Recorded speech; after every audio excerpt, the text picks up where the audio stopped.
Hi everyone, welcome to Puzzle of the Day. His puzzle was actually taken from a real game. So this is the game between Pilnick and Reshevsky in 1942 as part of the US Chess Championships. So in this game, Reshevsky was playing on the black side. He decided to move the pawn to g4. This was in fact a big blunder, a massive blunder in fact. So it's now your turn as white. So white to find the best move here against black. So white to move and find the best move.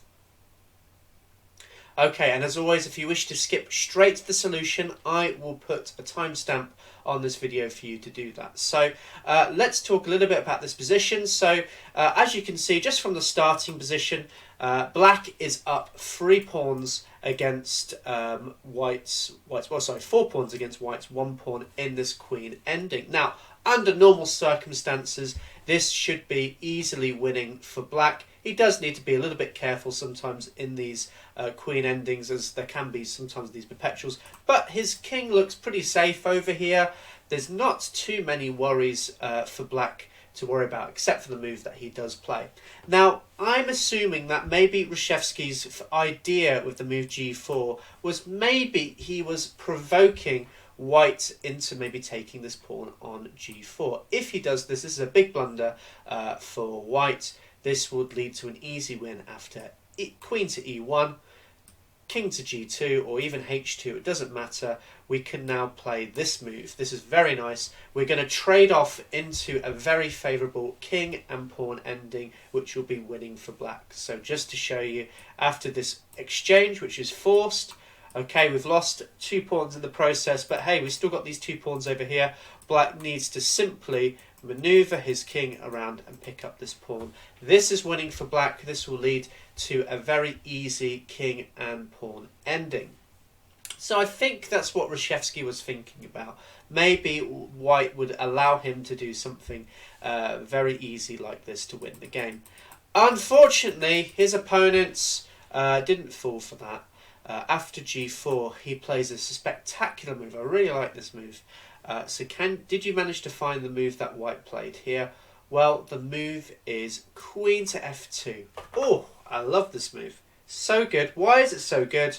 Well, this is the problem for black. If he takes this queen, oh, what's happened here? It's a stalemate. It's going to end in a draw, despite the fact that he's up 3 pawns. This is definitely a terrible situation for white. For black, the white king cannot move. This white pawn cannot move. But what else is there for black to do in this position? He cannot move the king out the way, the queen out the way, because, oh, you might have noticed, it's pinned to the king. So he can't do this. And he can't even move this queen back to maybe a bit of a safety, like back to the king, because this pawn comes in the way and takes this pawn. So this is going to be a drawn position no matter what Reshevsky's do. That's probably the best result that black is going to get out of this, is a drawn position. I really like this little puzzle. Very, very nice. So you're probably wondering to yourself, what should have Reshevsky done in this position? Well, in actual fact, my book gives a little line that I think gives black a very good edge here. So the line starts with queen to c1, throwing in this check, king to g2, and then now it starts with this move, king to b8. Now if the queen starts checking, we can now play queen to c7 blocking. The white queen definitely doesn't want to take here, because this would be a totally lost for white. And if he ever takes this pawn over here, which looks pretty good, the problem with this is we fall into the same problems that we had last time. The queen's going to come to g3, swap everything off, and we win this easy king and pawn ending. So instead of this, maybe the white queen will start throwing in more checks. We can tuck our king up to a7. After d4, throwing in another check, we tuck our king onto a8. And after queen to h8, we can now play queen to b8. There's no longer any more checks. Our king is perfectly safe in this position. And it doesn't matter what the white queen does here. Maybe he comes to d4 or something. He obviously can't exchange these queens.